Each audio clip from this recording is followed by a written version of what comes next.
অনেক সময় আমরা দেখতে পাই যে যারা ভগবানের পূজার্চনা করেন তারাই সবচেয়ে বেশি দুঃখ পান, এবং অন্যদিকে তাও দেখা যায় যারা নাস্তিক, ভগবানের নাম নেন না, পূজার্চনা করেন না, ভগবানকে মানে না, তারাই সবচেয়ে বেশি সুখের জীবন যাপন করে থাকেন। এসব দেখে আমাদের মাঝে মাঝে মনে হয় ভগবানই ভুল, ভগবান বোধহয় ন্যায় বিচার করেন না।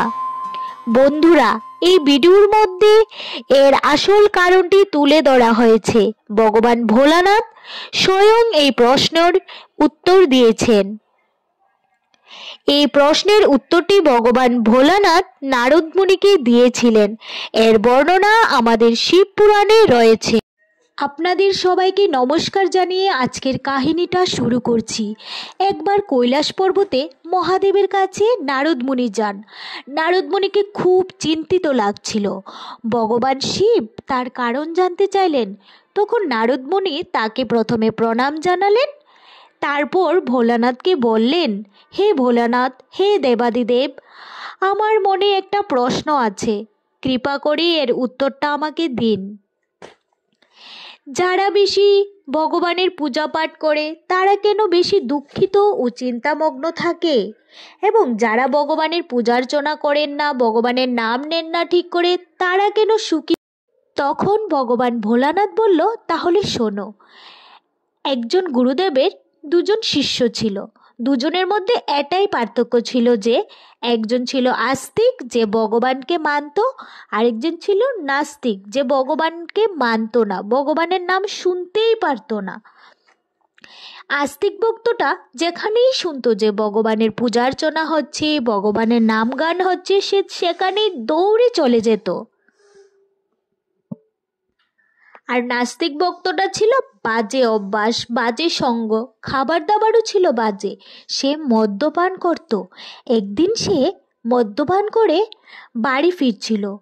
তখন সে হঠাৎ করে একটা টাকার বাক্স পেল, যার মধ্যে ছিল প্রচুর টাকা, এবং সেই বাক্সটা পেয়ে খুব খুশি হয়ে গেল এবং জোরে জোরে চিৎকার করে বলতে লাগলো, আমার জীবন সফল হয়ে গেল, এই টাকা দিয়ে আমি আমার জীবনের সব ইচ্ছাগুলো পূরণ করব। অন্যদিকে অন্য শিষ্যটি, অর্থাৎ আস্তিক শিষ্যটি, ভগবানের ভজন করতে করতে বাড়ি যাচ্ছিল। হঠাৎ করে তার পায়ে একটা লোহার টুকরো ঢুকে গেল, রক্ত বেরোতে থাকে। তখন সে কিছুক্ষণ এখানে বসে থাকলো। তখন অন্য শিষ্যটি এখানে আসলো এবং বলল, তুমি তো সে যে ভগবানের পূজার্চনা করে, নাম গান করে, তোমাকে ভগবান কি দিল? দেখো, আমি কোনোদিন কোনো মন্দিরে যাইনি, কোনো ভালো কাজ করিনি, আমি কোনোদিন ভগবানের কাছে মাথা ঠেকাইনি, তাও আমি কত প্রসন্ন, আমি কত ধনী, আমার টাকার কোনো অভাব নেই, আমি সুখী জীবনযাপন করব এবং করছি। এসব শুনে আস্তিক ভক্তটি মনে মনে ভাবতে লাগলো, ঠিক তো, ঠিকই বলল, আমি কত পূজার্চনা করি, নাম গান করি, ভগবানকে সবসময় স্মরণ করি, তাও। এসব ভাবতে ভাবতে আস্তিক ভক্তটি তার গুরুদেবের কাছে গেল এবং গুরুদেবকে এই প্রশ্নটা জিজ্ঞাসা করল। আর গুরুদেব হেসে বললেন, ভগবান যা করেন তা মঙ্গলের জন্যই করেন, যার যেমন যোগ্যতা সে তেমনই ফল পায়।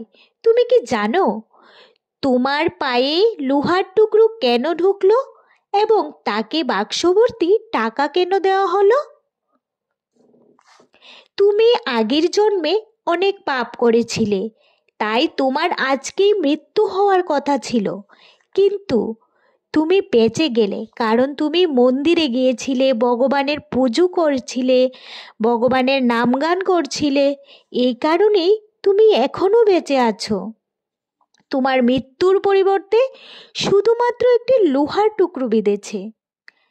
এবং তোমার মিত্রের কথা শোনো, পূর্বজন্মে ও একজন মহাপুরুষ ছিলেন, একজন ঋষি ছিলেন, এই জন্য ওর আজকে ভাগ্য বদলানোর ছিল, কোটি টাকার সম্পত্তির মালিক হওয়ার কথা ছিল, কিন্তু ও এই জন্মে কোনো ভালো কাজ করেনি, তাই পূর্বজন্মের ফল হিসাবে ও এত পয়সা পেয়েছে।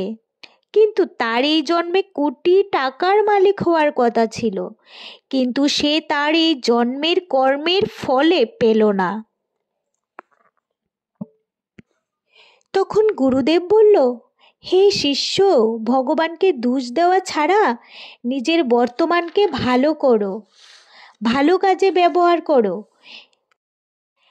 এরপর ভগবান শিব নারদ মুনিকে বললেন, পাপী মানুষ তার পূর্বজন্মের ফল এই জন্মে ভোগ করে, তাই সে অসুখী থাকে। সে যদি এই জন্মে পাপ করে তাহলে সে পরের জন্মে অবশ্যই অত্যন্ত কষ্ট ভোগ করবে। এই জন্য প্রত্যেক মানুষেরই উচিত ভগবানকে ভক্তি করা। ভগবান যা করেন ভালোর জন্যই করেন। এজন্য মনুষ্যকে ধৈর্য সহকারে নিজের জীবনযাপন করা উচিত ও ভগবানের উপর বিশ্বাস রাখা উচিত। সবসময় সৎ পথে থাকা উচিত, সৎ কর্ম করা উচিত এবং এর ফলে যে ভালো ফল পাবে পরের জন্মে এবং সে সুখ সমৃদ্ধিতে ভরে উঠবে। হে নারদ, মানুষ তার কর্মের ফলেই সুখ ভোগ করে, মানুষ তার কর্মের ফলেই দুঃখ ভোগ করে। তাই এটা কোনো আশ্চর্যের কথা নয় যে ভালো কর্ম করে থাকেন সে ভালো ফল ভোগ করেন, যে খারাপ কর্ম করে থাকেন সে খারাপ ফল ভোগ করেন। প্রতিটি মানুষকে তার কর্মের ফল ভোগ করতে হয়, কোনো না কোনো সময়, কোনো না কোনো ভাবে, কোনো না কোনো জন্মে। আশা করব আপনি আপনার উত্তর পেয়ে গেছেন। তখন নারদ মুনি বললেন, হে প্রভু, আমি আমার উত্তর পেয়ে গেছি। এখানেই আজকের কাহিনীটা শেষ হলো।